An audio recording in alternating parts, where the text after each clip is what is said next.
Hello friends, ngasigi video sa aigi sinawsinggidamakta yamna kanaba amasung yam important oiba topic amasung video oigani ngasigi video sidaida mayamda khanganjagadashi kaino hai matamde khoigi phone sida WhatsApp amasung adagi atopa haidi Messenger, Telegram, Instagram non si use tawribna haktani aduga khoigi YouTube sunoni engnaribna haktani aduga important topic si YouTube ki maramdane khoi YouTube di engnare ko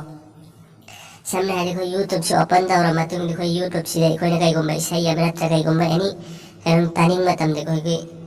hadi atopam thari ngai di atopam engbe ade tun hadi samna dai Facebook so amuk tata use tawning aduga video so engni hadi karamani engani Facebook so engne ko isai taning isai du tabi wa fangani adu kai gum atopa Facebook natraga WhatsApp use tawning ni use tawbe agani adu kamani use tawgari hype du ngasi topic sidai me amda khangan jage ngasi video sige through dagi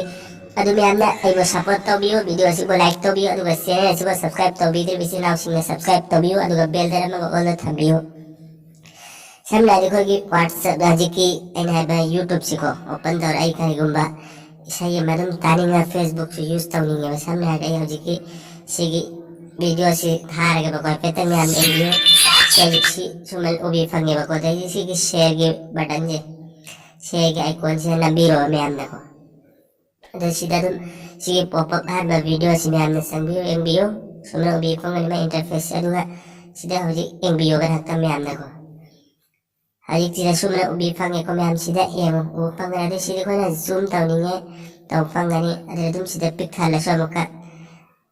sumna me am video si ko samna dai sida hoji back hala ge bako aduga sida aina kai gumba siya dum ko na mafam thamning mafam da thamibi agani adu Facebook open tawninga so aina ju Facebook open tawbibi agani adu sida Facebook use taw emo ya sida dum ko na Facebook use taw adu sida निजाम की हुकूमत चलेगा ai sida video sa post taw gi ba me amna adi na tele problem la pe ngod sumana ya dum Facebook si use tawning be adi WhatsApp so ini use tawning ai dum WhatsApp so hang bibi agani ubi fangani me am sini nga sige topic si me amna si pamna ga di sumana amukta thai di koi thabuk so ani ahum tawba adi video si enging batara ga di sumana me am